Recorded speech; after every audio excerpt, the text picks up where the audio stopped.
Hello everyone, my name is Taylor. And I'm Kelly. And we are the co-hosts of Jumping Bomb Audio, the podcast all about Joshi Pro Wrestling here on the Voices of Wrestling Podcast Network.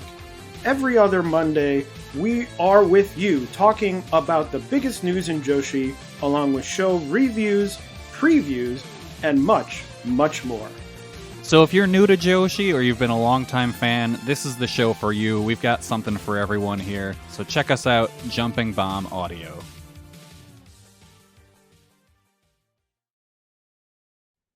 Hey kids, do you like wrestling? Well, we like wrestling too. We are Shake Them Ropes here on the Voices of Wrestling Podcasting Network. Myself and Chris Novembrino kind of doing a lazy river of wrestling criticism, going through the news and whatever happened in stateside television wrestling. And also, you know what? Sometimes we just like to watch old stuff and talk about that too. Love for you to give us a listen. If you haven't already, we are Shake Them Ropes here on the Voices of Wrestling Podcasting Network. This podcast is a member of the Voices of Wrestling Podcasting Network. Visit voicesofwrestling.com to hear the rest of our great podcasts, as well as show reviews, columns, opinions, and updates across the world of wrestling.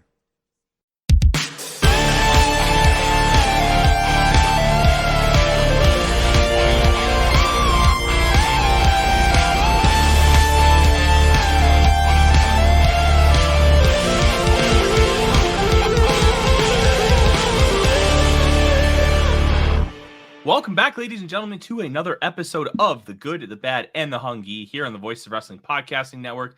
I am your host, Tyler Fornes, and with me, as always, is Fred Moreland. And Fred, today is a very special day. It is draft day, and we are going to celebrate later in the show with a really fun game that you have planned.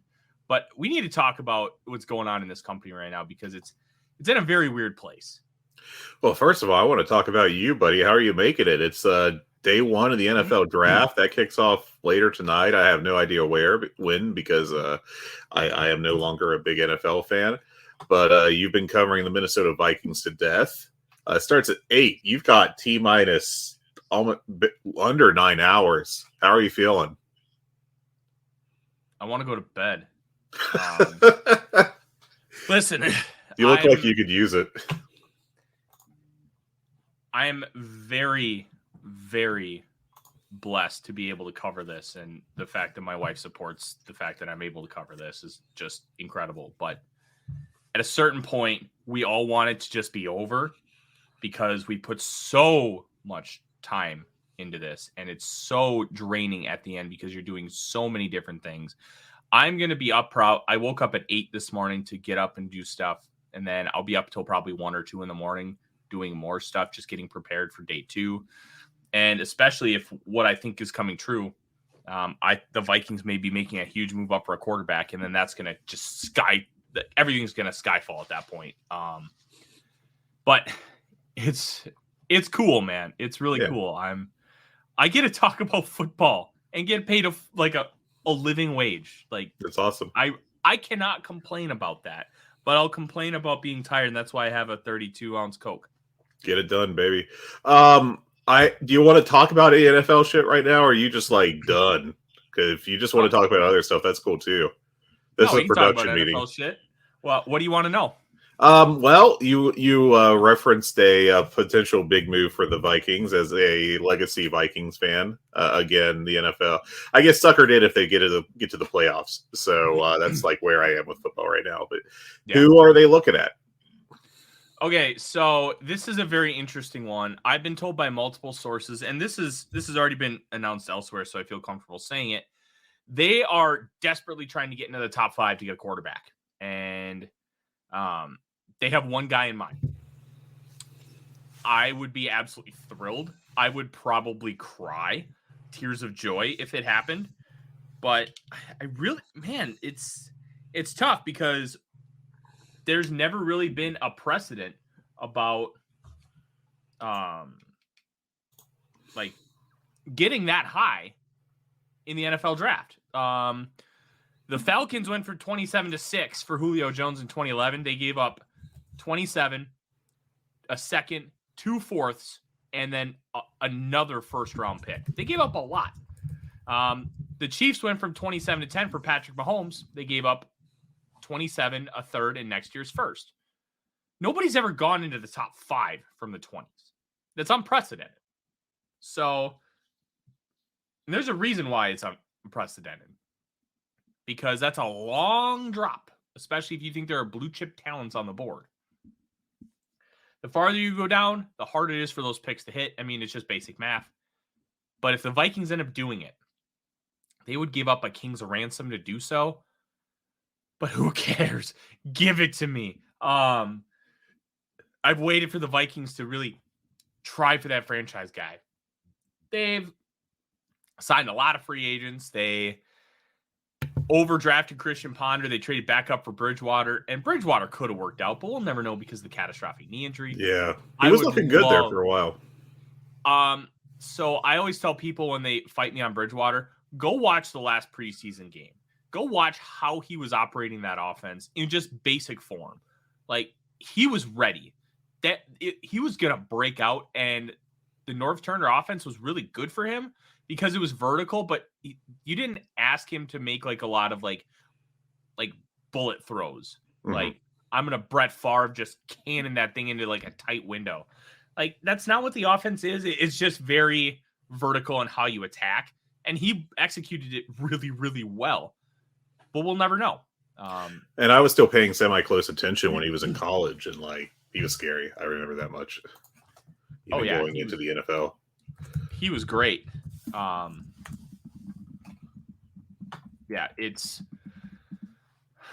if they do that, great. If they don't, I think they end up trading out of the first round. They only have 5 picks this year, and the real value of the draft is between 20 and 60. Unless you're getting like one of those top quarterbacks or like a top defensive lineman, there's not a whole lot of difference between 20 and 60. And that is where, Kwesi being a Vikings general manager, Kwesi Dofamensa, he came from Wall Street and he understands how to manipulate the markets and get value for his dollar. And that's what he's going to try to do if he cannot get that quarterback that could alter the face of the franchise for 15 years. I'm fascinated to see what happens. Nobody really knows what's going to happen. And to me, like, you can a lot of times pencil in X, Y, or Z at number 2, number 3, number 4. It's all over the board. Nobody knows. And it feels like it's only number 1 that's pretty well settled. And even that's a little up in the air. Even so, so for comparison, Baker Mayfield went number 1 overall in 2018. The morning of the draft, Baker Mayfield was 25-1 to go first overall. Like, we think we know, but we don't. And until Bryce Young gets picked, I think it's Bryce Young. Everybody thinks it's Bryce Young. But until he actually goes number 1, nobody's 100% convinced. Well, there was that story earlier this week of some guy getting on Reddit and saying that he heard from Will Levis's family that he was preparing to move to Carolina, that actually shifted the betting markets and noticeably shortened the odds on him being taken number 1 overall, which is hilarious. But yeah, like, I think there's still the possibility of someone else getting taken there. Or is there any chance Carolina trades out? I think they traded into it, didn't they? It seems they gave up a fortune to go up. That's very interesting to me because I would assume that you would have had like a guy that you thought was absolutely worth getting at number 1, and the idea that they may be vacillating, or maybe they even have someone in mind that like everyone else is wrong on, is non-Bryce. It's interesting. Here's the interesting thing. So I'll relate it back 2 years ago and 5 years ago. The Jets in 2018 traded up to 3 from 6 because they knew they liked at least 3 quarterbacks. And they knew if we get to 3, we'll get one of our guys. And we'll feel comfortable with that. Well, they got their guy. Didn't work out, but that's a whole nother thing. 2 years ago, the 49ers traded up from 12 to 3. They knew they liked multiple guys, but they weren't even 100% set. They just knew that they were going to get a guy that they liked, and they got Trey Lance. And it was an unfortunate deal because he's just had a really rough start to his career. But it's a lot easier to trade up to 1. If you know you like 2 guys, but you just don't know which one you like more, you can still make that trade. because you feel confident in the fact that you're going to get your guy. You just don't know who that is yet. Trading up to 2 and not being confident who your guy might be, if hey, I don't like 2 of them, that's a mistake. Yeah. The Eagles traded up to 2 in 2016. They liked both Jared Goff and Carson Wentz. They were comfortable getting either guy. You can do that. Yeah. Like, you can take, like, normally you don't want to take what's left over, but when you like both, like, if you're at a wedding and you like both the chicken and the beef dishes in the buffet, you just don't know which one you're going to get. Like, if the chicken's gone, you're okay with the beef. The decision was just made for you. Like, that's kind of what this is. This whole draft is just fascinating. My mock draft is out on VikingsWire.com. I recommend you go check it out. I am decently sourced up. I am the Joe Lanza of football here on the Voices of Wrestling Podcasting Network. I talk to people about things. They tell me things, and there's a lot of sourced up information in that mock. So I would highly recommend checking it out before the draft starts, because we're going to try and get this up here. Hopefully it'll be up by about 2:00 Central Time. I do have one more NFL thing I want to talk about. I actually went and wrote down a statement on the Aaron Rodgers trade. Here, let me. LOL, LMAO. I love it. That's phenomenal. How do you think it's going to work out with the Jets? I think it'll be okay. The Jets were like, they have a really good defense. They have really good weapons. If he's just capable, that team can go to a Super Bowl. Like, he doesn't need to be phenomenal. He just needs to be capable. That's doable. Like, I'm just glad he's out of the NFC. Oh, yeah. I hate Aaron Rodgers so much. Yeah, I'm done with the shit in so many ways. It's just enough when he's beating your ass, but also when he's insane. It's not fun. All right, I think that's enough NFL. I'm glad you're still conscious. You want to get into some wrestling? Just take a little break here. Yeah, Fred, let's get into the news. Why don't you kind of guide us through the news here today? I don't have a lot of news this week. It's not the bigger thing, I guess, but I'm going to lead off with it. It sounds like Dark Elevation may be donezo, which makes sense with the coming of what we again assume will be called Collision, the Saturday night show. But Dark Elevation, which essentially turned into Dark Part 2 pretty fast on a weekly basis, is one of their 2 YouTube shows that they do on a weekly basis, and Fight has their listing for it as a recap show this week of the best of Dark Elevation, and refers to it as the final episode. Yeah, that sounds about right. Look, I thought Elevation was a really cool idea, and it was meant to kind of be like for up and coming, like lower card acts, like your Lee Johnsons of the world, to really get some shine. But the pandemic kind of screwed everything. Yeah. It just kind of devolved into something that it wasn't ever intended to be. And I think I like that they're keeping Dark. I also think that it's better that they get rid of Elevation, because it's just become redundant. Yeah. Like, now AEW is just ROH tapings. That's fine for now. You don't want to keep doing ROH tapings at AEW shows.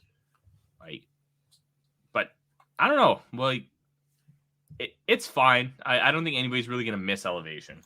Yeah.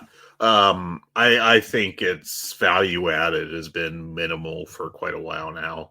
I do think it's kind of a shame that they never really seem to do like lower mid card feuds on those shows with any real regularity, which could have made the shows more unique rather than just hour or 2 hour long job fests for the most part. But I think that would have been actually a good spot for some Tony Khan delegation. But we all know that he's not necessarily the biggest fan of that. So let's talk CM Punk, since we're Sisyphus, pushing the giant CM Punk stone up the hill, and there it goes again. It's not going to stay up there. Apparently, Wade Keller said that the Punk and Jericho meeting seemed to go well, and FTR was there as well. And I think Fightful additionally said that Punk and Jericho are not necessarily opposed to working together in the future. So that's some positive news coming from the backstage area. And then, of course, on top of all this, we had everyone freaking out because, God bless, CM Punk was backstage at Raw for a little bit as Raw was in Chicago. And Punk talked with various members of the roster. He talked with Triple H. He talked with The Miz. And a couple other people. I think Tamina. There's video of him talking with Tamina outside. And then Vince McMahon, who was not at the show, but he was rewriting it remotely, apparently told security to ask him to leave when he found out that he was there.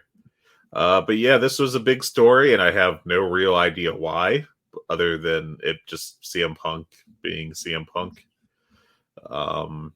There you go. That's the CM Punk update. I think he's going to come back soon, and it'll be interesting to watch exactly what happens, how that works out, and all these question marks we have. And, fool me once, shame on you.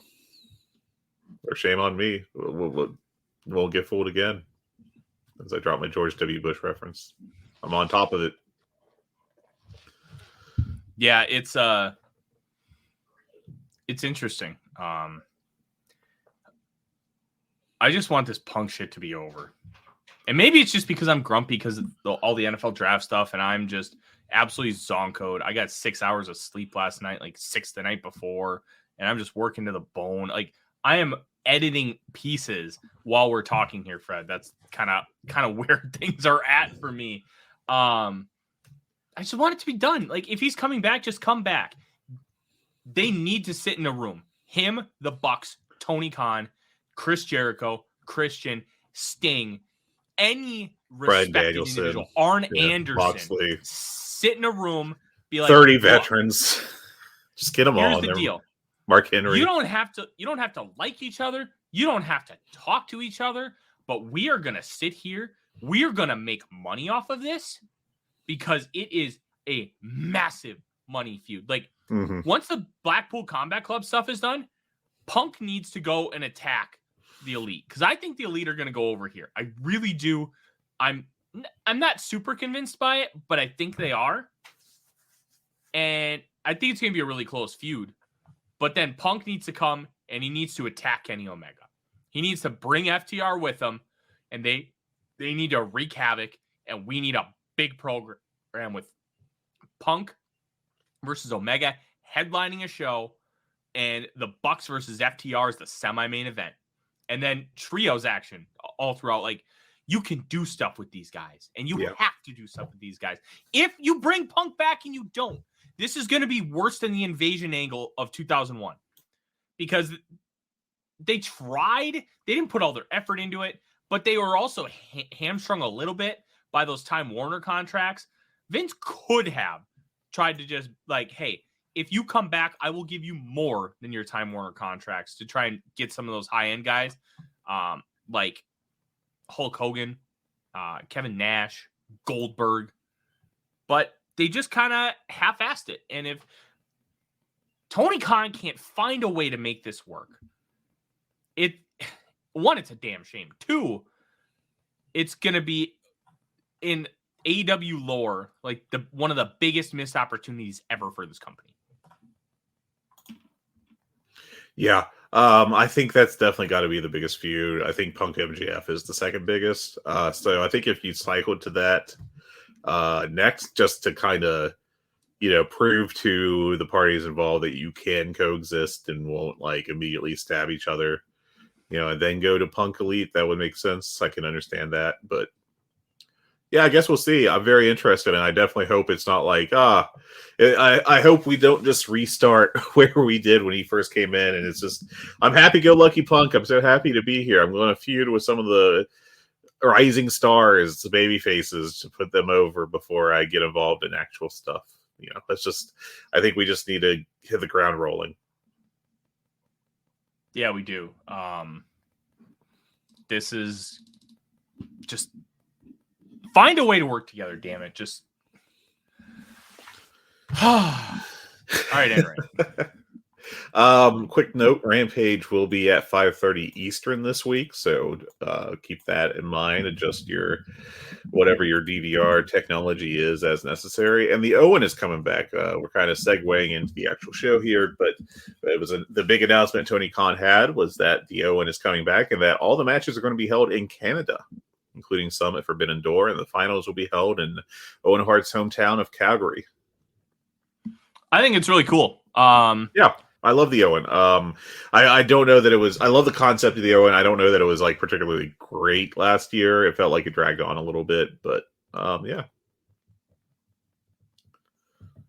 Yeah. So what I think is going on here, like I was wondering why they announced that long tour of Canada, and I should have seen this coming, because why else would they just be in Canada for like 6 straight weeks if they weren't going to do something like this? It should have clicked. It didn't, and that's on me. But I do think that that's a really cool way to utilize the legacy of Owen Hart. The fact that there will be matches on Forbidden Door, I think, is really cool. It also makes me wonder if there will be any Japanese participants from New Japan in the tournament. I think Ishii was a participant last year, if I'm not mistaken. Oh, he was, because I think he ended up wrestling Adam Cole. Yeah. Let me pull this up real quick. Wikipedia has the brackets. Last year, participants included Maki Ito and both Riho and Yuka Sakazaki, and of course Shida, but she's basically full-time North American. And then on the men's side, there was Ishii. He faced Adam Cole in the opening round. I also forgot that we got a little appearance by Johnny Elite, so maybe he'll make his return. Oh yeah, he wrestled Samoa Joe, right? Yeah, in like a fine match, a rather weak Joe outing. But yeah, it's this Owen tournament. I think will be better. I also think that I have a feeling they really drove home during that promo package that he was a junior heavyweight championship, an IWGP junior heavyweight champion. I want to say they are going to really try to incorporate juniors and high flyers. So it wouldn't shock me if it was more of a junior tournament than anything. Yeah. I now remember why I thought that it went on forever, because it did. It took nearly 2 months to get to the finals of these 4-round tournaments, which is crazy. They really needed to make that a little denser, but yeah. The first matches were held on April 1st, and the final, Double Nothing was May 29th. Oof. Yeah. All right. What else do we have for news before we get into this show? That's it. That's all the news I've got. So let's talk the show. You want to hit just kind of the big picture stuff rather than a segment by segment? I think we should still go segment by segment, because I think there's enough here to talk about. Okay. There was something that. Oh, here's something from Trevor Dame talking about what Dave said on the Wrestling Observer Radio. AEW could potentially make over $50 million from a third TV show.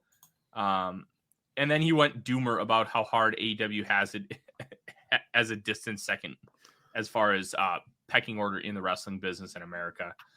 Like, AEW is 4 years old. They're getting $1 million a show and ad splits. I think they're okay. Yeah. They're apparently he compared it to the closing days of WCW and the worst of Impact, which is like, neither of us are particularly hyped about how this show has been going over the past couple weeks. But I also think it's fair to say that these are not like, I've seen like 1 out of 10 shows. I've seen awful shows before. These shows are not that bad. I can assure you. Is there stuff on there that I don't like? Is there frustrating stuff sometimes? Are the matches underachieving due to some booking decisions? Yeah. But like, this is not, I can assure you personally, this is not Dying Days WCW. This is not like Russo-fied WCW or Russo-fied Impact or Bischoff Impact. Oh, this gross. is way better Bischoff than those shows. Impact. What a Bischoff. guy, that Dave Meltzer. Oh, love Dave. Dave. I guess I should bring this up. He apparently outed CM Punk as a source. Okay, so I'm going to ask a rapidly deleted tweet. You are more well versed on Dave than I am. Hasn't he outed sources before on his show? Like, he's saying, "Oh, I directly talked to the Young Bucks," or is it always in limited circumstances? This is more. He has been very like He's been clear that he has talked to people close to Punk, but he's never, to my knowledge, I am a few weeks behind on the Observer Radio now, but to my knowledge, he's never outright been like, yeah, I talked to CM Punk. There was always some obfuscation, some, vagaries when he came to the stuff. And I think that Dax Harwood targeting them, both him and Alvarez, kind of led to a breaking point. And I think he's just been on the edge of doing something like this for a little bit. And finally, just like, it has had enough of the Dave Meltzer's a bad person. Also, giving him information directly kind of thing. Because I think he basically said that Dax Harwood has been talking to him too, despite Dax Harwood going on a shitty podcast and talking about how Dave Meltzer's an awful person for making stuff up. But it's still pretty notable when he burns CM Punk himself, arguably the biggest star in AEW or the AEW sphere, as a source for stuff coming out of the big fight. Yeah. It's Dave. It's Dave. Yeah. Okay. Let's talk about this show, and then we're going to do a fun little game, and then I'm going to go off and do my thing. Okay. One of the tough parts about Dynamite recently is it just hasn't felt like Dynamite. Boy, did this kick off like a Dynamite. Sure did. Orange Cassidy versus Bandito, and Orange Cassidy gets his 20th consecutive defense at the AEW International Championship by defeating Bandito. This was good. This was very good. And then they teamed up, so Bandito is now best friends adjacent, and then we'll get more from that later in the show, but I found that very interesting. I don't know what that will mean long term, but it was noteworthy, and the match was good. I gave it 4 stars. Great start. Yeah, I went 3 3/4 on it. I thought it could have been a little better, but I liked it. I thought it was a very fun match, and I gave it 3, like I said just now, 3 3/4. But it was a fun little thing. We got to see some cool stuff from both guys. We continued the storyline of Orange Cassidy's hand and it being, hurt. And I'm sure that's going to, it would be weird if they kept playing it up and then they rapidly, just dropped it, when it got to that point. But yeah, enjoyed it. And the stuff afterwards was pretty fun. I'm going to pretend that Bandito got infected with the Orange Cassidy virus and just became instantly sloth-like. because they were buddying around afterwards, he gave Bandito some sunglasses, but couldn't get one side of them on his ear, so it fell off. And then they were pretty quickly paired together. Yeah, I'm very interested to kind of see where this ends up going, but we've seen things. Next up, okay, so I want to preface this. I hated this, and I think I'm alone here. Renee Paquette interviews Adam Cole backstage, and he just said, "Here's the deal. Tonight I'm going to the ring, and I'm going to call Chris Jericho. If he comes out, I'm going to show him the mistake he made. If you don't come out, I'll find you." Just go to the ring. You don't need this interview segment. To me, this is redundant. It's kind of dumb. And you know what? I might be on an island here, Fred. But I didn't like this at all.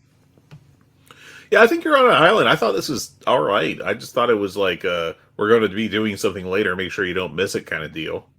And I thought it was a decent little promo from Cole. Nothing transcendent or anything, but just like a quick mission statement for an upcoming angle. And I thought it worked well enough. I thought it was just a little like reminder of what's going on in that storyline and what's going to happen later on the show. Yeah, well, I'm okay being on an island.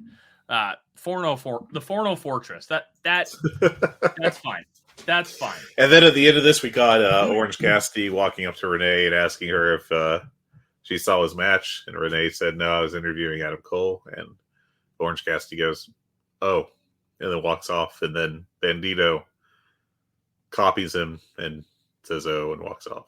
So I thought that was kind of funny. I like, they need to do a little more of the Orange Cassidy wackiness backstage, just a little. After this, and the commercial break, Renee and Paquette is backstage again. They're getting their money's worth with Paquette. Oh yeah, Renee's working hard. Yeah. With Darby Allin and Jungle Boy Jack Perry, and Darby's like, "Look, if you give a shit about this pillar stuff at all, you'll be at ringside because you know they're gonna pull some shenanigans." And they kind of go back and forth, and Jungle Boy's like, "You're right. We said some things last week that went too far. I wish it could have been me and you out there tonight, but it's not. So good luck." And Darby's like, "Yeah, I would have beaten you again." I thought that was pretty good. I kind of feel like we may be getting seeds for a Jungle Boy heel turn. Yeah, I got that feeling too. He's kind of acting like a dick, and not because Christian's being an asshole, but just because it's Jungle Boy. He's just kind of being a dick to Darby. And yeah, I found that interesting.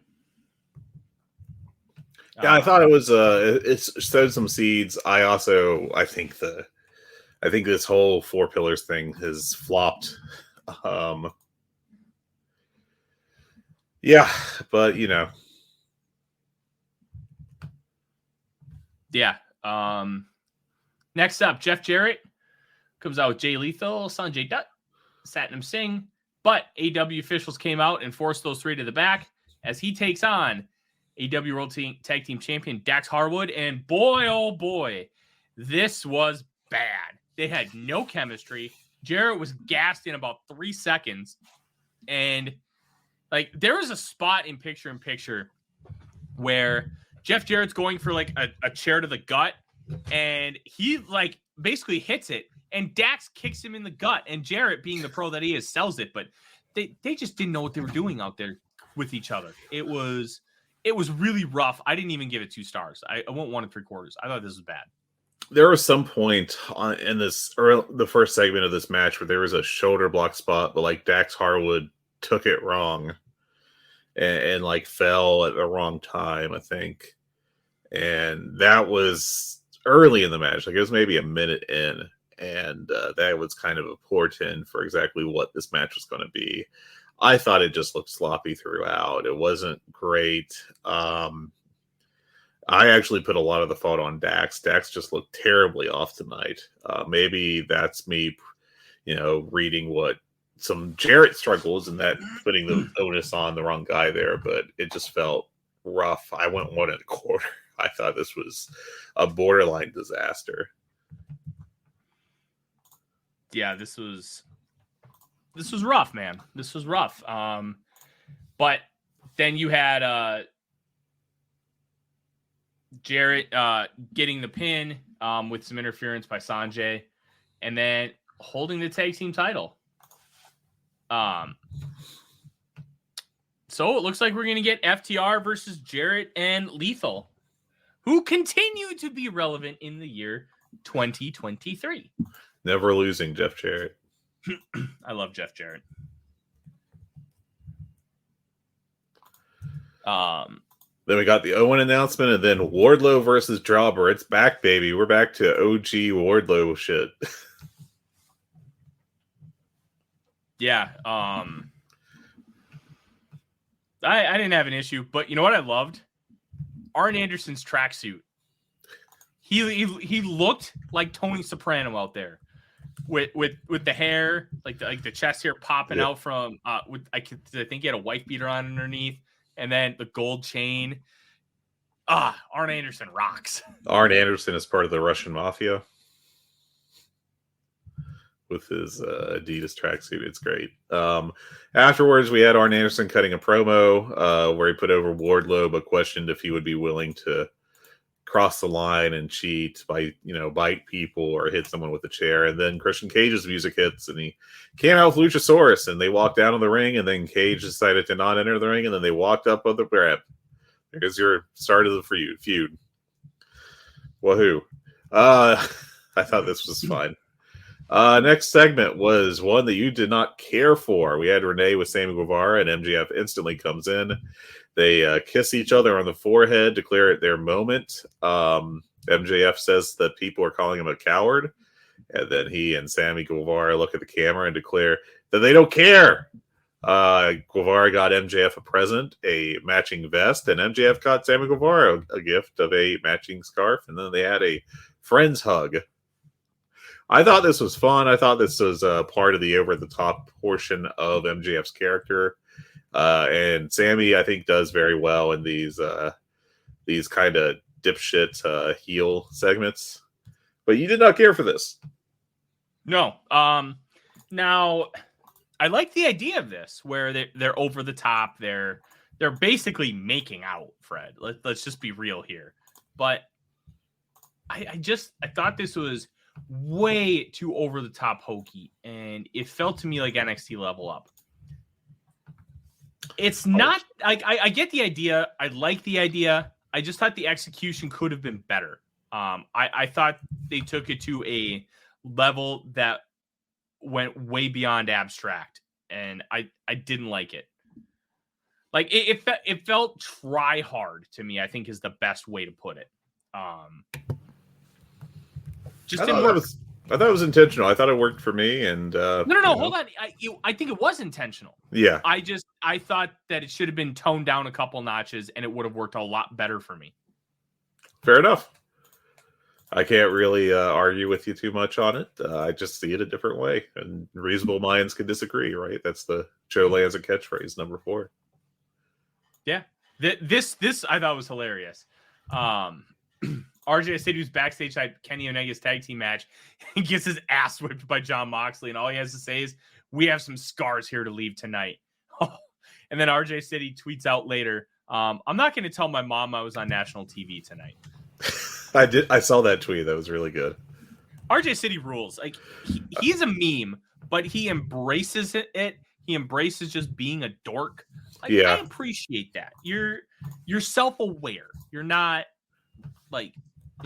you're trying to be a meme, but you're also not trying to be like a jackass, I guess. I'm a roundabout way of saying he just knows what he is and he embraces it and just tries to be himself. I like that. Have I told you that my wife hates him? Really? Yeah, she does not like. I have watched the AEW show, and she just like despises it. Just does not like the humor of it, and is at the point where like if I even tease like starting to watch it with her around, she's like, "You can watch that without me." So my wife is an anti-mark for RJ City, but I love him. I think he's starting to kind of be slotted into the right spot for him on TV. It's almost Todd Pettingill-ish, only he gets his ass beat. I guess we'll see what RJ keeps doing. I like the segment, though, pretty well. And then we got ourselves the finals of the Four Pillars tournament. And I'd like to have a little discussion about booking decisions and after this. But I thought this was a pretty decent match with a bad finish. I went 3.5 on it. There was some cool stuff in there, as you would expect with these two. I mean, it's two high-level, high flyers, and they work well together. There definitely will be better matches between the two of them, but I still went, 3.5. I went 3 3/4. I thought this was good, but it could have been better. The one thing that I really didn't like here was the fact that, you knew that this was going to end with some bullshit. Yeah. It's just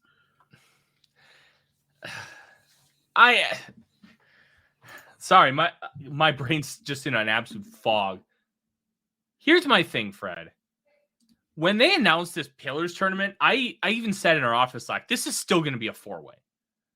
Like, you're not doing a round robin. You're giving somebody a bye and then doing this. And then the the MJF Sammy stuff happened. I'm like, this is still going to be a 4-way.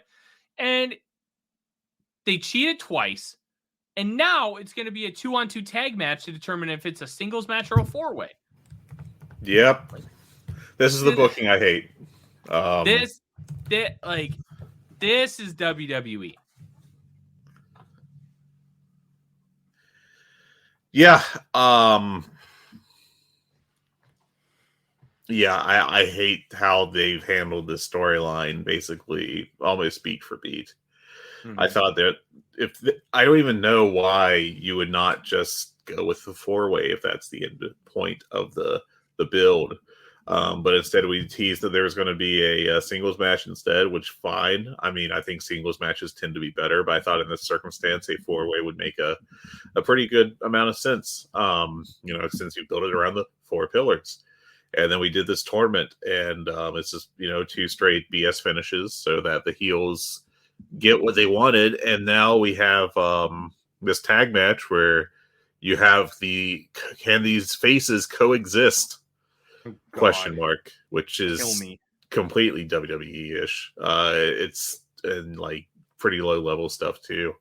And I would have just been happier. Honestly, I think this build would have made sense if Darby overcame the odds and ended up winning. And you just did Darby MJF. I think that would have been good.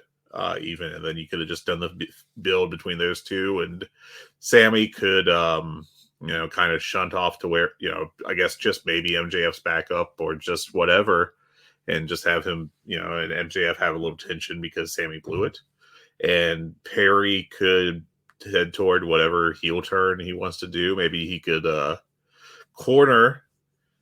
I'm just fantasy booking now, so I'll stop promptly. But he could corner Darby, and then after Darby loses, he could just turn on him, and then you could do that. But I think they have lost ground with this 4 corners feud. I think they've actually done some harm to Jack, and I think they may have done a little harm to Darby. I think Sammy's just kind of where he has been.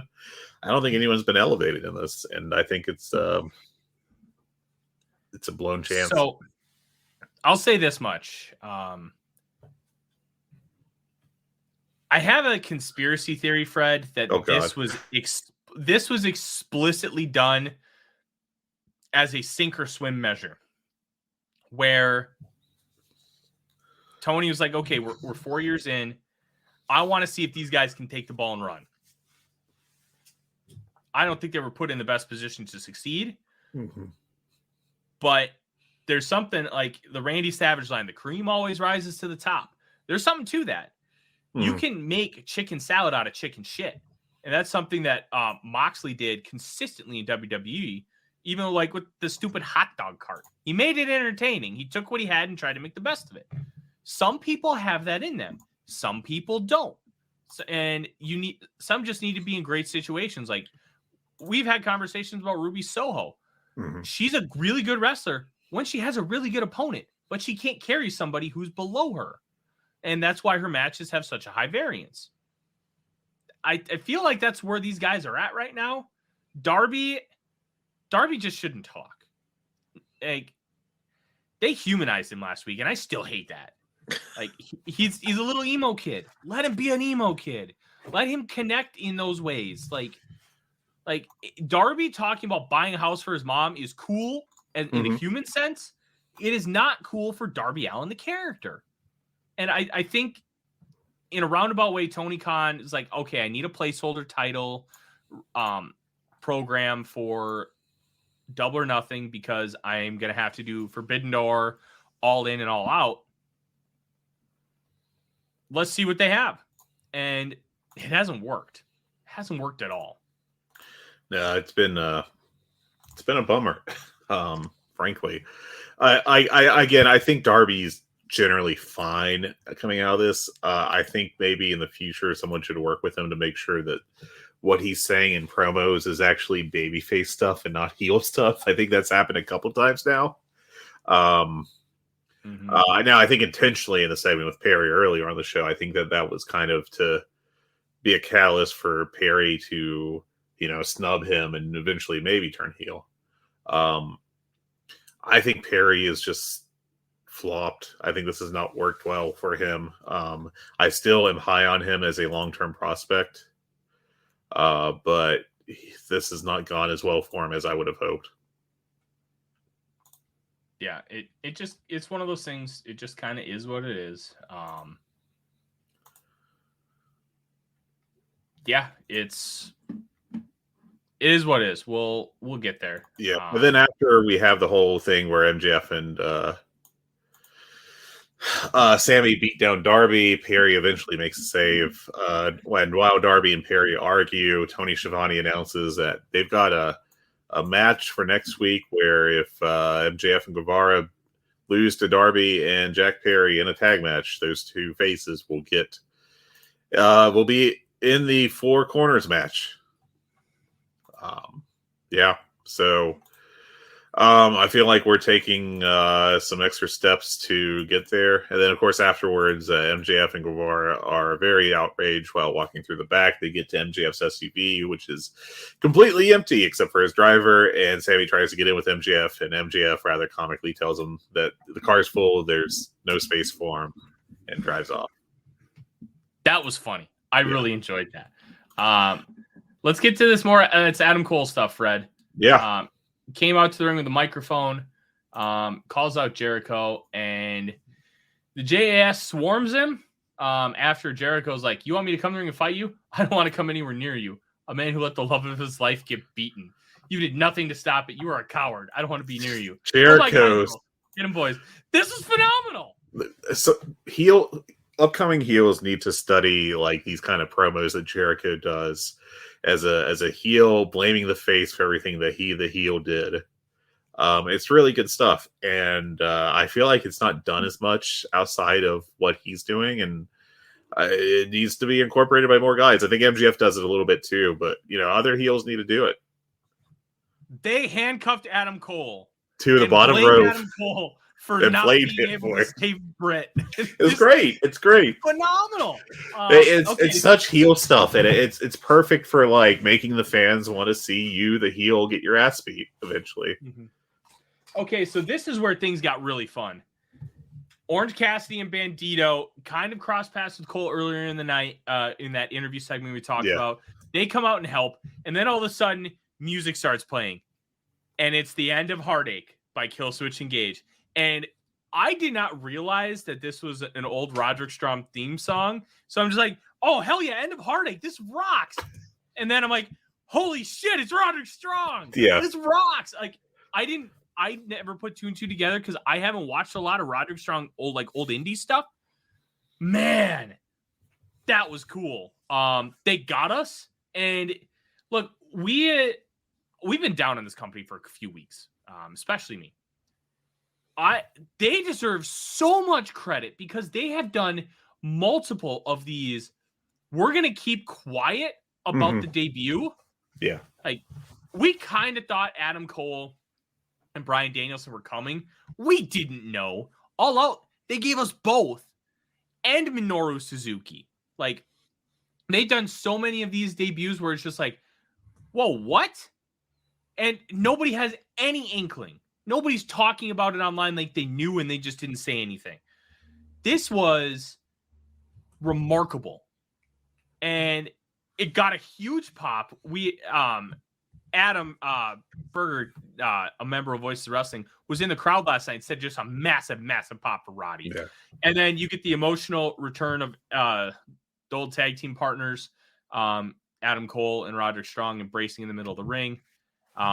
Bobby Fish is just Squidward looking down at the pineapple at all his friends in AEW reunited, and he's just like, "Oh, where's the lie?" Yeah,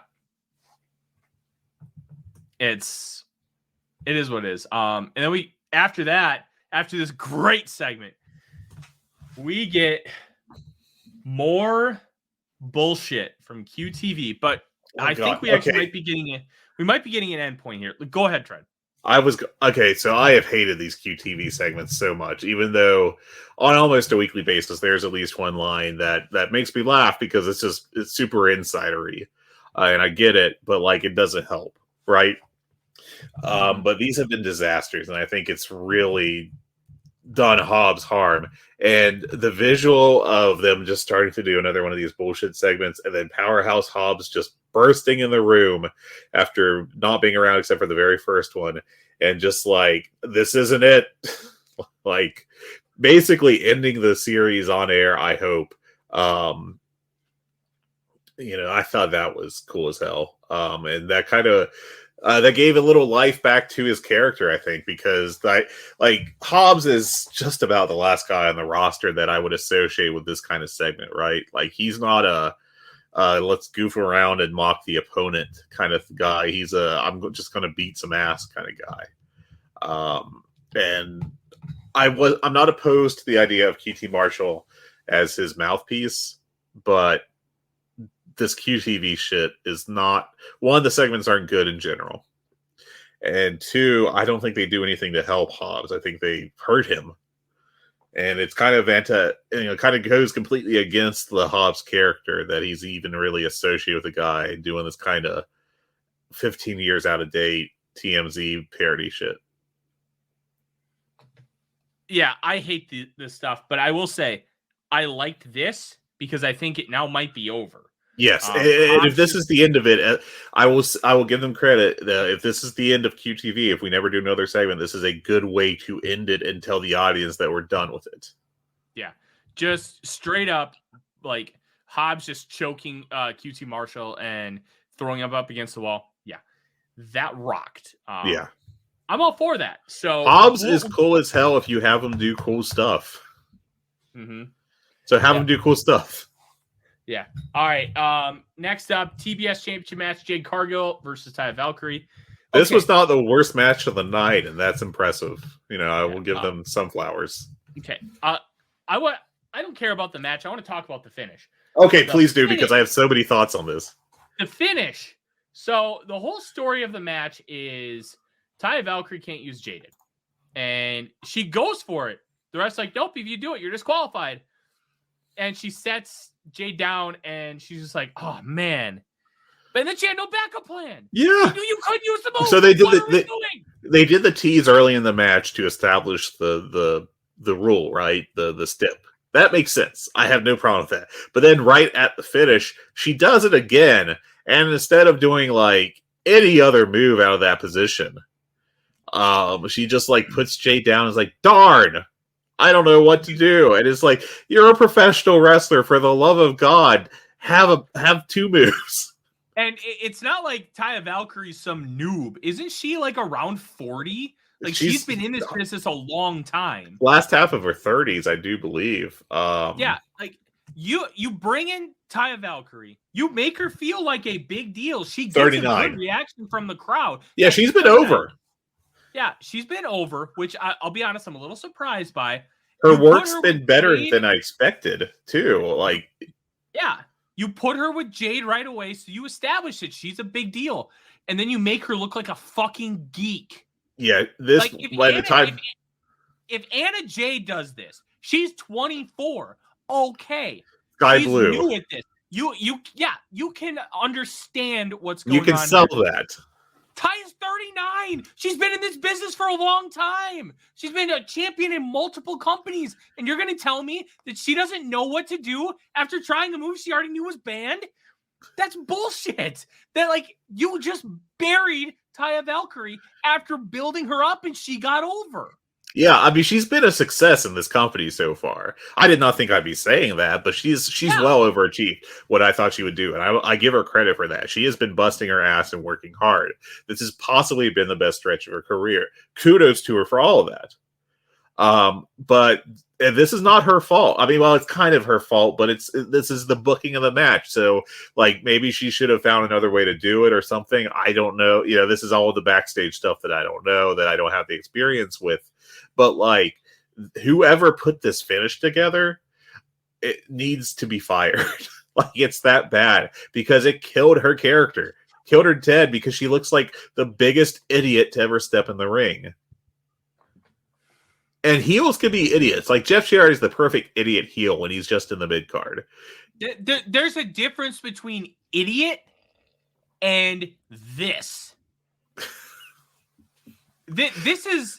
This is like kindergarten stuff, man. And then Jade immediately won with her move. No, she got a roll up. Oh, the roll up. That's right. Sorry. Yes. But yeah, no, you can't completely bury the finish because at the end of the day, like, Jade got a banana peel win over Taya, so their intention was to keep her booked well. Sure. Yeah. But they screwed up the part before the roll up. Yeah, it's so bad. And like this may be the, you know, we've been talking about the four pillar stuff not really working, and we've buried a couple of the QTV stuff, I think, but this could genuinely be the worst piece of booking in AEW to date this year, because I think it really hurt Taya Valkyrie.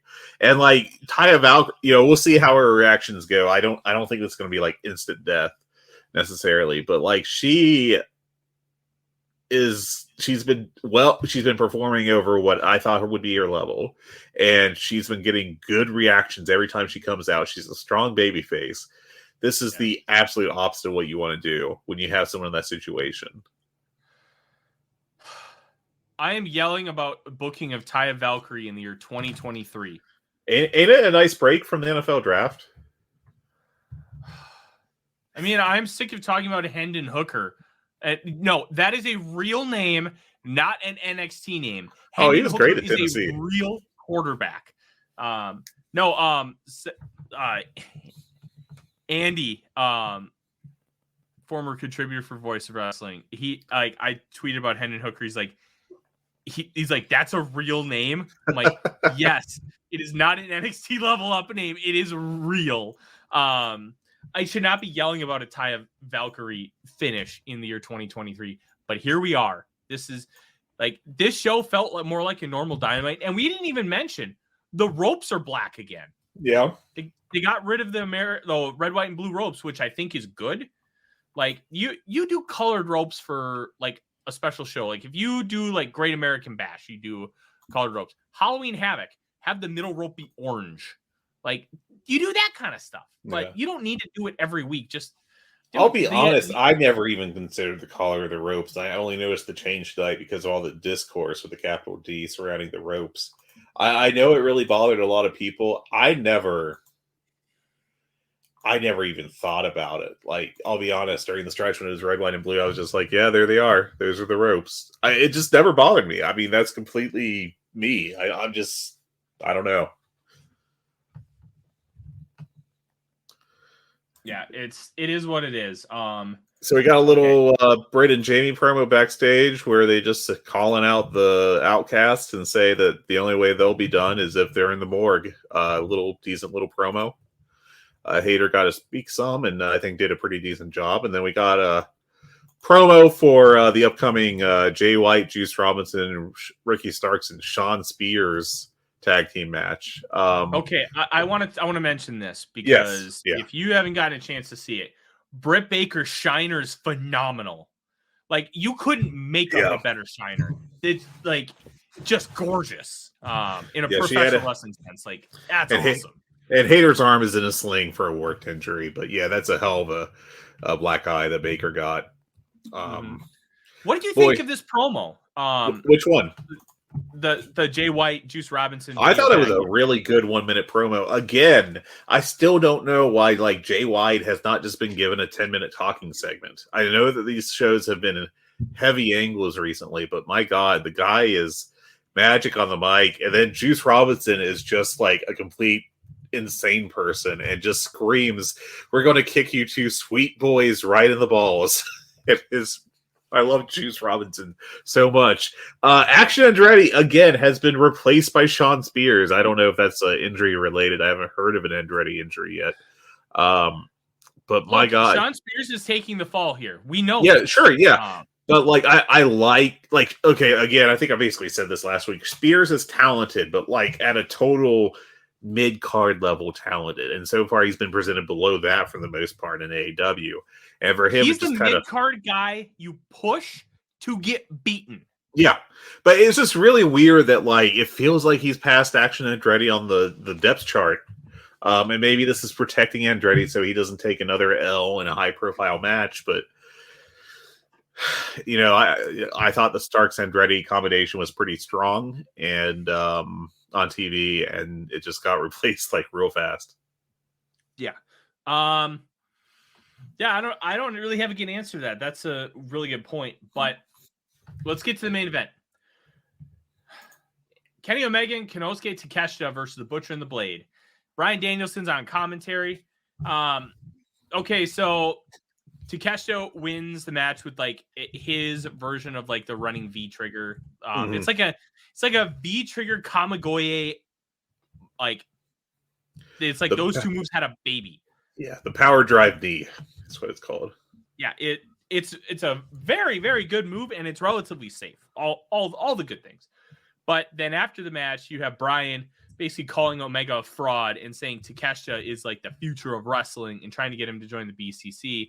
He says no, and the Elite, they tease them getting Mox with a screwdriver, but then after Takeshita says no, they gouge him with the screwdriver. Yeah, he gets BCC gets him. Oh, the pictures of him afterwards just look phenomenal. The dried blood on his face and chest. Oh, just great stuff. But what a worker. I really wonder, because I think we mentioned this last week, if Takeshita, the long-term play was him joining the Blackpool Combat Club. I wonder if that's still the case. I think that this would set him against them pretty strongly, but I don't know. I guess we'll see. I'll also say this. In order for Wheeler Yuta to get in the Blackpool Combat Club, he got his ass beaten by Danielson and Moxley. Yeah. So you kind of different vibes there, though. Yeah, but you could see, okay, you withstood this, and then you went toe-to-toe with us. Yeah. Okay, join us. We still want you. This is a different kind of heel group, where if you, prove to them that you can just be an ass kicker, they'll take you.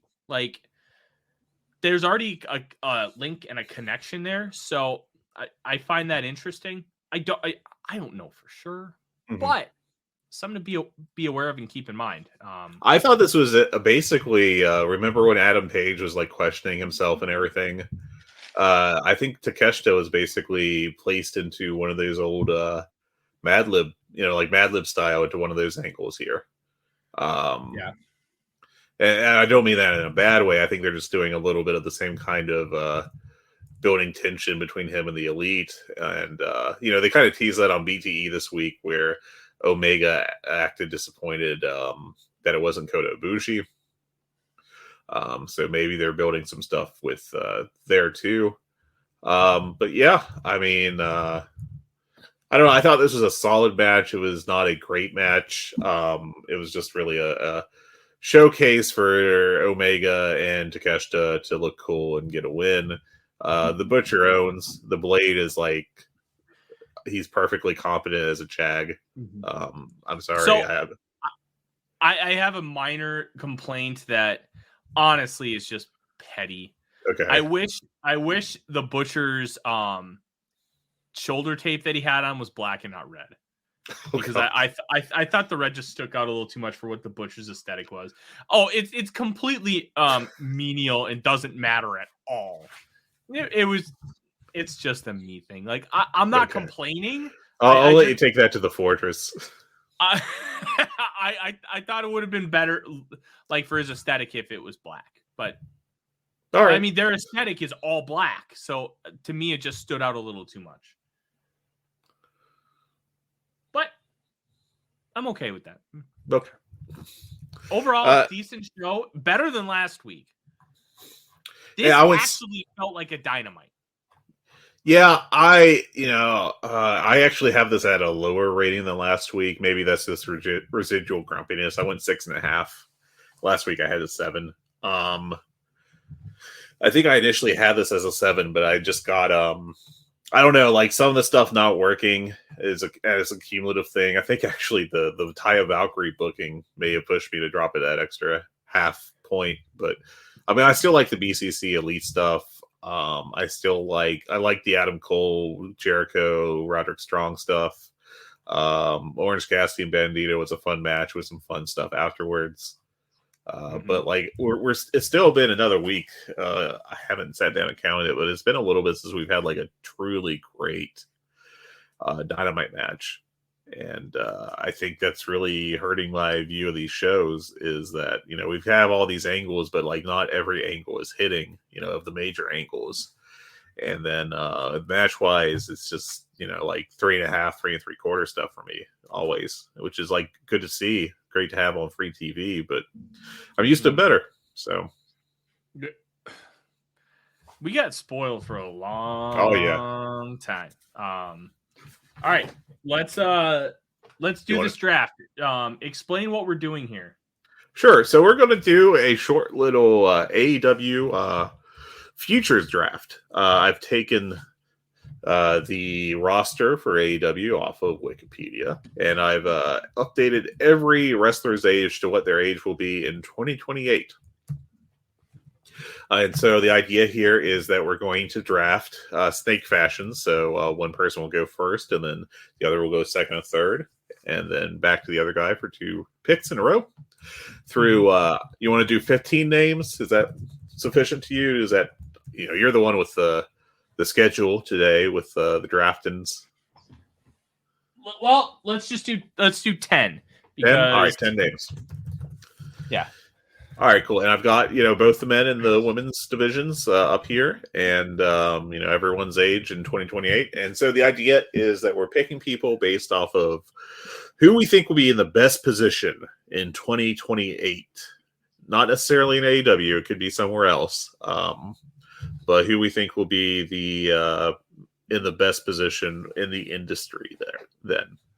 Okay. Tyler, since you are the draft guru, the Mel Kiper of voices, I will allow you to pick first. Hangman Adam Page. Hangman Adam Page. 101. That's number 1. Okay. I was not expecting that, to be honest, because I thought that the slam dunk pick for number 1 would be MJF, and he's going to be my number 2. He's only going to be 32. But he could be in WWE and they could completely misuse him. So to me, that's too much of a variable for me to want to go 1 with him. And why I think Hangman Page, who they want to build the company around Hangman Page. That's the vibe I get. Yeah. MJF, I think, is overall better, but because of that variable with WWE and just where they're at and how they like to screw things up, I wasn't comfortable going with MJF at 1. Okay. I figured that if he jumped to WWE, he'd still be like a top main eventer. Now, granted, will he be... Yeah, but he won't be Roman. He'll be Cody, and they'll screw him. That's my worry. And we're talking about better positions. Like, being the job guy for Roman Reigns at WrestleMania, that doesn't scream better position than being like the most protected wrestler in AEW. Okay, that's fair. That is totally fair. And my second pick is going to be Jay White. I was hoping Jay White would fall to me at 4. That was going to be my next guy, but life goes on. Oh, Keith Lee will only be 43. That's not too bad. All right. So we are only going wrestlers currently signed on the roster. So I'm going to take 2 swings here. All right. I'm going to go with Commander. Okay. Because I really think that what the Joshi were supposed to be in the Chinese acrobats, I think they're pivoting to Lucha. And for my third pick, Nick Wayne. All right. Look, the dude is 17 years old and he's already going bonkers and having like 4.5-star matches with Will Ospreay. Give this guy 5 years, he could be like one of the best wrestlers on the entire planet.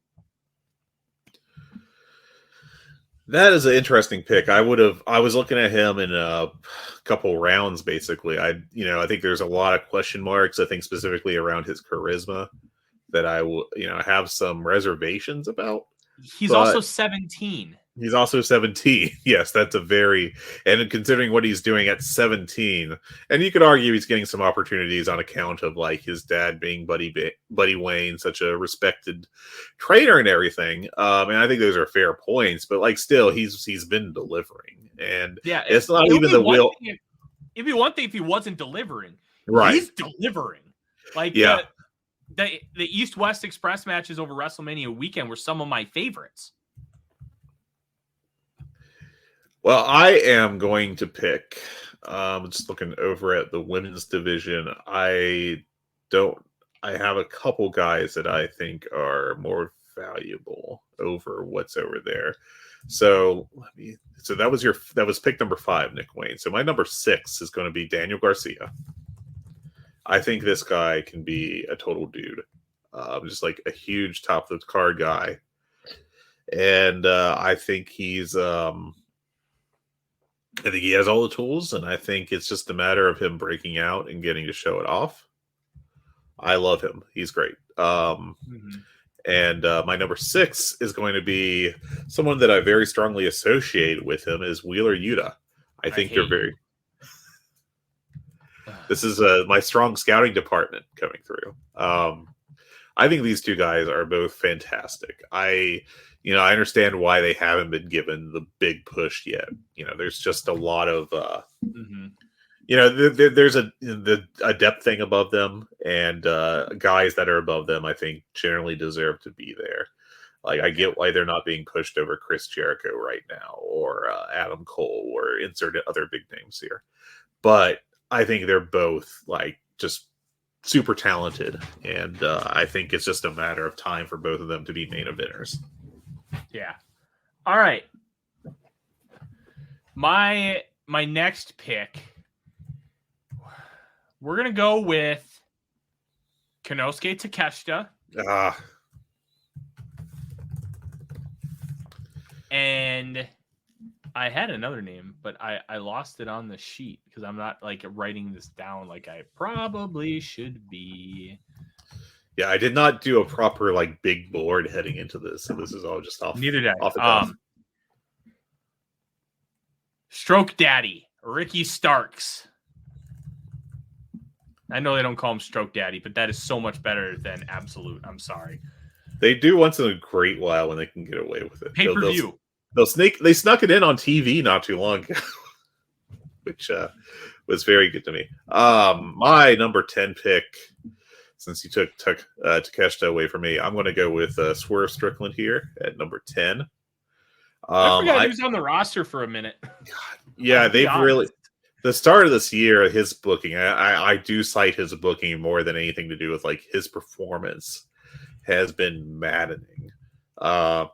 It's just really frustrating what to see, like where he is and what his talent is.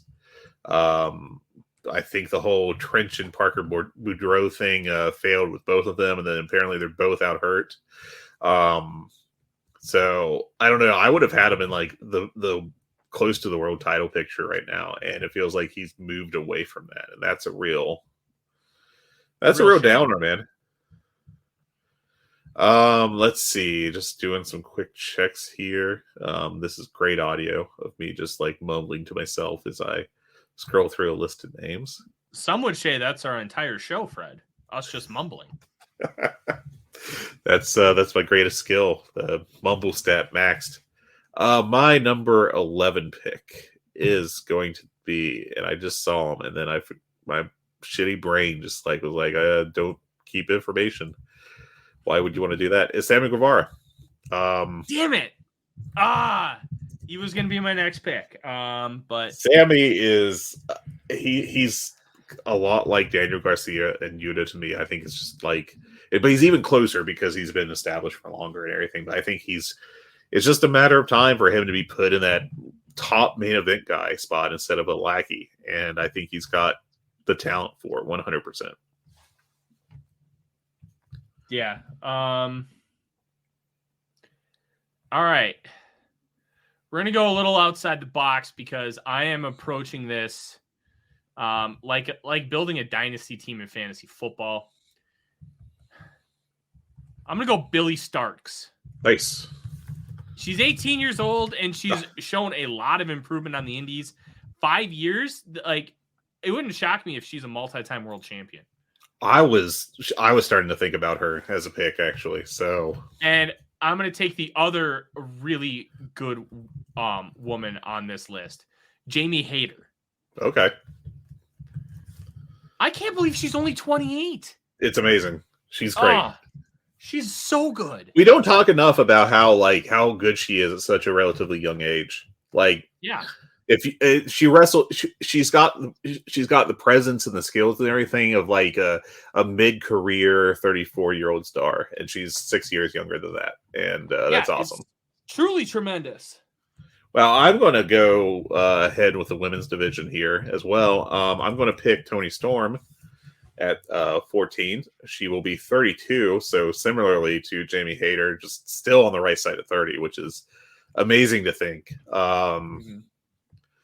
Looking at the women's division, there's a couple of names that I would love to pick, but I think that I like them more than they'll be pushed. Like, I love Riho so much. I think she's got a lot of that Rey Mysterio dog in her, like just the perfect underdog, but her use is so inconsistent in AEW, and like, that she were to go to WWE, that it would be nothing. She would just be used awfully. So her best bets are possibly in Japan, which is a real damn shame. And she's over with this crowd too. There's got to be something holding that back. Yeah, I don't know what it is. If it's her schedule and unwillingness to move to the States or what. I think I know who I'm going to take with my other spot, but I'm going to just scroll through real quick as I ruin our reputation as podcasters by just, again, continuing to mumble. Cole Carter is really young, and if I saw anything in him, I'd be... I mean, he's from West Virginia, man. Like, that should be an easy pick for me, and yet here I am just like, oh, no, that ain't going to be it. All right, I am going to go with, I think, an established guy with the 15th pick here. I'm going to go with Adam Cole, baby, because he's still relatively young. I think there are some injury concerns here, with a big concussion, and just hoping that that doesn't progress into a bigger issue with him. But he'll be 38 in 2028, and frankly, if you look at the ages of the top guys right now in AEW, outside of MJF, like the very top guys are all in that age range. So like that'll be just about the peak of his career. And I think he slots in very nicely there. Yeah. All right. I only have 3 picks left, so I got to be smart about this. We are going to go. And just to be clear, we're not building like a card off this. We're not stealing the draft gimmick from Griffin and Sean. We're just picking just predicting. I mean, in all fairness, I will steal it. I have no shame about that. We're going to go with my next pick, Bandito. All right. Like, I can't believe Bandito's only going to be 33 in 5 years. Like, Yeah. that's... Another way too young guy. Yep. So now things are really starting to get tricky. You have a lot of the young guys gone, a lot of the top guys. Like, at what point do you take some like the really established players here in AEW? Like Darby Allin's interesting, but my gosh, like I don't mean this with any disrespect. It's because of his style and what he's willing to do. I'm surprised he's not paralyzed or dead. Like he literally throws his body. Oh yeah, like just so much like damage to himself. Like a track and field athlete throws a shot put. Like he's just a different kind of human, and it's tremendous to watch. But I genuinely worry about him long term health wise. I'm going to continue the phenomenal audio by looking. Here we go. Hook. All right. That's a guy I was looking at there. The number 17 is Hook. That leaves me with my last two picks. I'm going to take Britt Baker at number 18. I don't know if she's really going to progress to like that super high level in the ring, but she's got the personality where I think that she'll be able to overcome that. I think she's just, she's really good at being a star. And that's really hard to find, honestly, sometimes. My 19th and final pick is definitely not going to be Brian Pillman Jr. It's just catching strays for no reason. I think I know who it's going to be, but I want to scroll just a little more just to make sure I'm not forgetting a big name. That's you know what? I'm going to take Jack Perry. I was thinking about someone else at that spot, but frankly, Jack, I believe in him, and yeah, let's go. So number 20, the final pick by Mr. Tyler. I'll be honest, I'm really surprised that Jack Perry ended up lasting until 19. Yeah. I just have a lot of questions about his charisma. I do wonder if a heel turn will really revitalize that or wake something up inside him. I mean, he's young, so he's 25 years old. He's been on national TV for 4 years. Yeah. Like, there's time with him. And, sure. Okay. My final pick is going to be a little off the wall because I've done a lot of the young talent. But my final pick is going to be none other than Jon Moxley. I thought about him. So he's going to be 42, but his style, he's a brawler. He's not a high flyer. He's more physical in nature.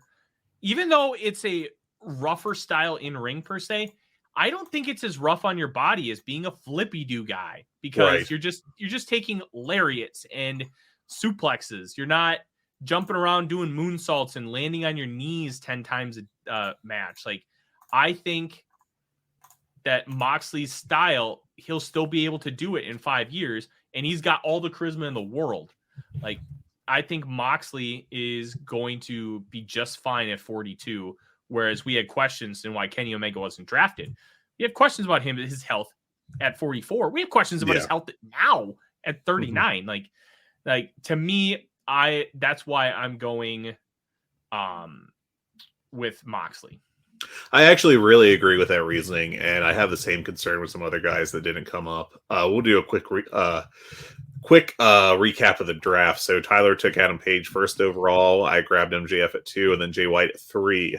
Tyler got Hold on, Fred. Hold on.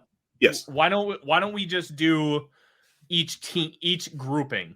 Because I think that might be better. Sure. All right. So you want to go through who you got? Yeah, I'll do that. Sure. That way it'll just be easier for the listener to like, hey, we're not doing Tyler, Fred, Tyler. Yeah, right. That's fair. Good call. All right. In order of selection, I took Hangman Page, Commander, Nick Wayne, Konosuke Takeshita, Ricky Starks, Billy Starks, Jamie Hayter, Bandito, Hook, and John Moxley. And I took MJF, Jay White, Daniel Garcia, Wheeler Yuta, Swerve Strickland, Sammy Guevara, Tony Storm, Adam Cole, Britt Baker, and Jungle Jack Perry. You want to talk about some of the guys that didn't get drafted? Yeah, I thought there were some interesting ones. One, I found it interesting that Blake Christian is on the roster. Is he even signed, or is he just? I think he's mainly Ring of Honor. Okay, is my understanding. Okay, but Jade Cargill didn't get drafted. I found that one really interesting. I just think she's really plateaued. If we went to 20 names, I probably would have picked her up eventually. She does another one. I think she could still be going strong at 39, but I also, she disappears a lot. And if that's going to be a continuing thing with her, I have concerns about that. Yeah. One more in the women's division that I really, really thought about. Ty Mello. There's something there. She's only 27. Yeah. The judo background with either she made the Olympics or she was an alternate. I cannot remember. I think an alternate, but I'm not sure. She is a true fighter and an athlete, and I really think that they can capitalize on something with her. I think, and they've talked about this on All Access, how the relationship with her and Sammy has kind of halted her push a little bit. Yeah. But I also think that's not necessarily a bad thing right now because of what they have going on. And the secondary women's feuds, they just don't have a strong enough roster yet to be able to, especially with like 6 women in the top feud, they don't have a strong enough roster to have a really good secondary feud. And they're trying, they're working on it. They're developing these women to become like much better competitors, but Statlander's still out. Thunder Rosa's out. Those are two that you could really have you could incorporate them. Like Anna Jay is not there. She's 24. Yeah. She might get there someday. She's another one I thought about. I thought about Athena a little bit, but she'll be 39. And I think there are some injury concerns because she's had a couple major knee injuries. If Statlander was back, I would have considered her a lot more, but I just want to see how she's doing before that. Julia Hart, if she was better in the ring, I would have snapped her up. She's also 21. She's 21. She hasn't been getting a lot of ring work, which is another concern I have, and I wasn't really considering her as a manager. She's wrestling regularly on Dark, I think. Oh, well, I do have questions about just how much Dark benefits you with its current format. I know she's coming to Minnesota for an indie. Cool, soon. Good. Willow Nightingale is one more name I wanted to bring up.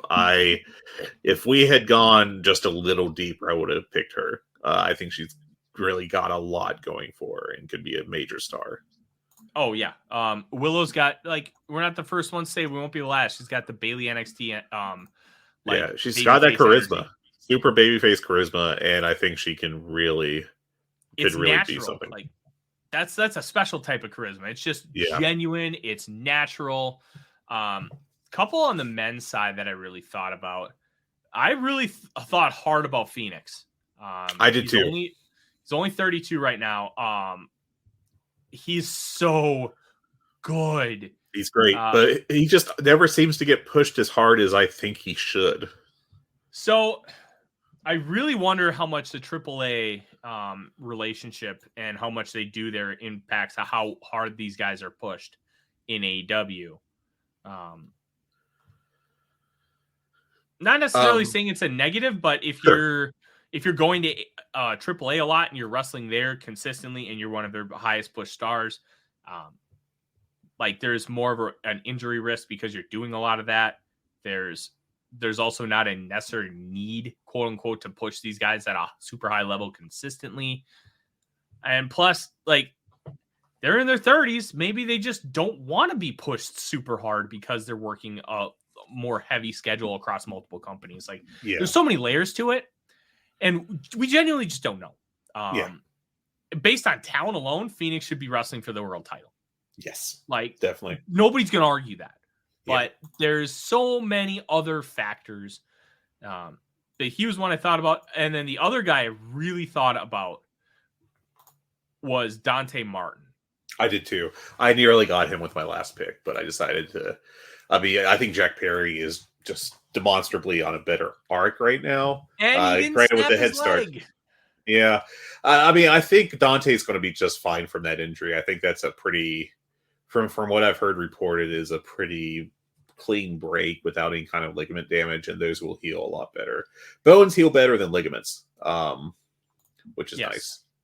Especially when you're an explosive athlete. Yes.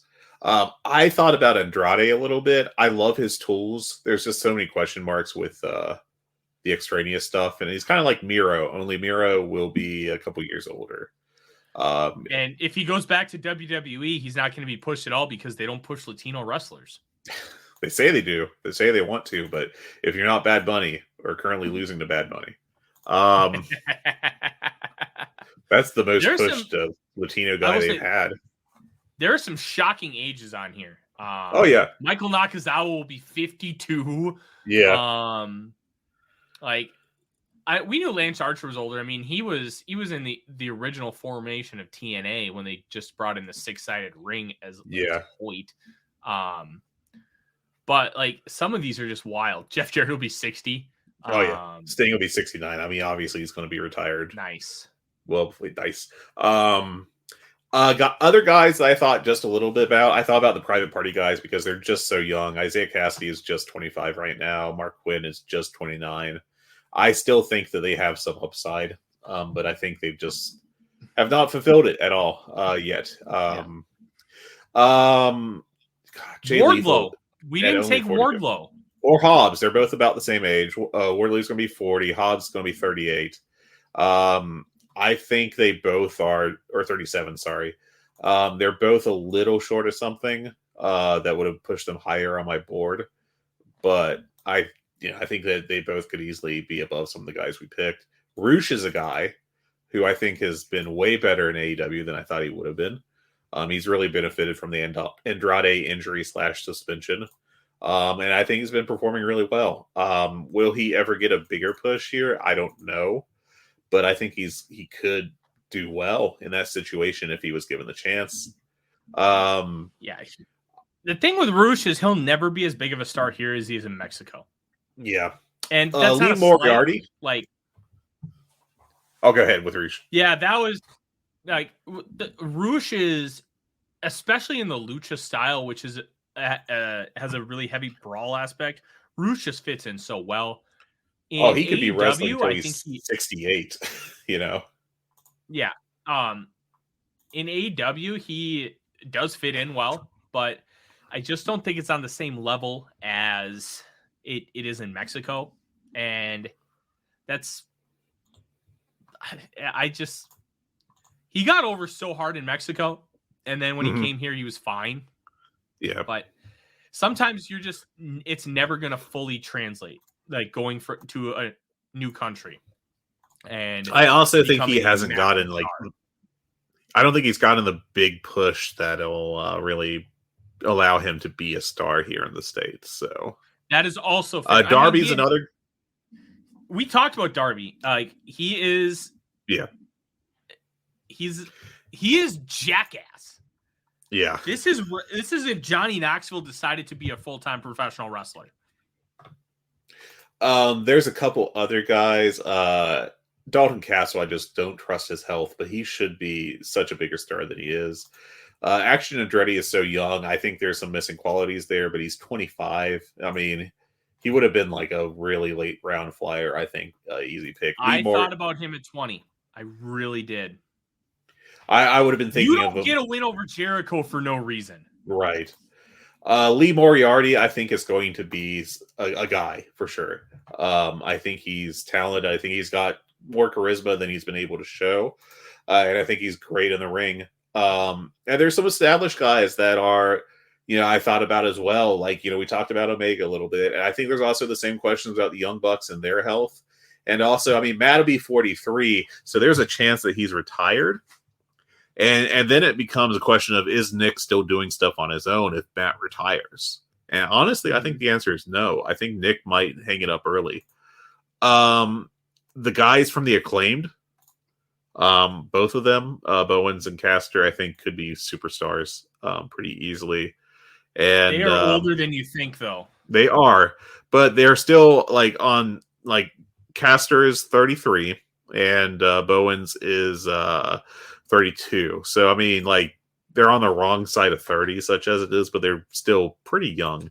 So they could. That's still prime career ages right there. Danhausen, I actually, if we went 15 or 20 rounds, I would have picked him eventually. I think he's never going to be like a superstar, but he is 100% going to be this guy for the rest of his career, and that's valuable. And yeah, I think that's kind of the major names I considered. Some guys like Samoa Joe at 49, I just don't trust him to still be active. So yeah. But yeah, there's the draft. Fun stuff. Let us know who you think won the draft. Drop into the Voices of Wrestling Discord and enter our channel, Good, the Bad, and the Hungee, and we will have a conversation. And we want to hear what you think. But